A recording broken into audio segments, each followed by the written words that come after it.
Washington, an escalating standoff between House Republicans and Secretary of State Antony Blinken. The House Foreign Affairs Committee threatening to hold Blinken in contempt of Congress.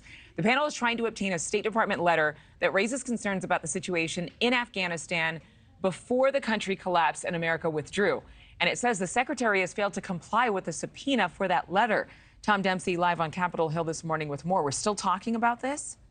Yeah, absolutely, Adrienne. You know, in this letter, the chairman of the House Foreign Affairs Committee demands the release of this dissent cable that was signed by around 24 State Department members, and it raises some serious concerns about the Afghanistan withdrawal. In this letter, Representative McCaul, the Republican chairman of the House Foreign Affairs Committee, accuses the State Department of providing insufficient information about the chaotic withdrawal. The chairman also accuses President Joe Biden's team of providing misleading comments on the withdrawal by downplaying the chaos at the Kabul airport where 13 American soldiers died in a suicide attack, and by blaming failures on the Trump administration.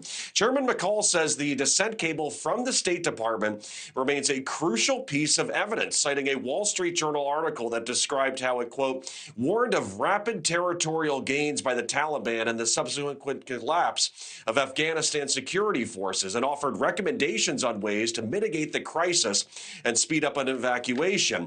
McCaul also adds that the dissent cable is, quote, the clearest evidence yet that the administration had been warned by its own officials on the ground that the Taliban's advance was imminent and Afghanistan's military may be unable to stop it.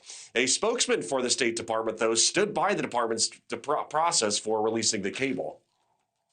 Dissent channel is not an avenue for engaging with members of Congress. It is an avenue for any member of the State Department to engage with leaders of the State Department to offer candid feedback on any issue. We've been very clear about the options that we've afforded the House Foreign Affairs Committee, and we believe that those options have sufficiently met their legitimate oversight needs.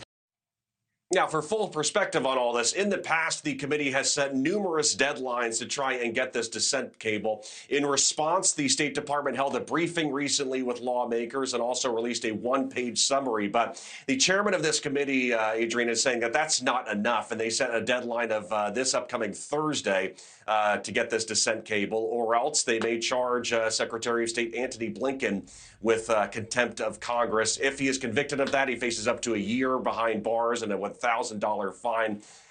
Unlikely it'll get to that, but again, this is putting pressure on to get that dissent cable, guys.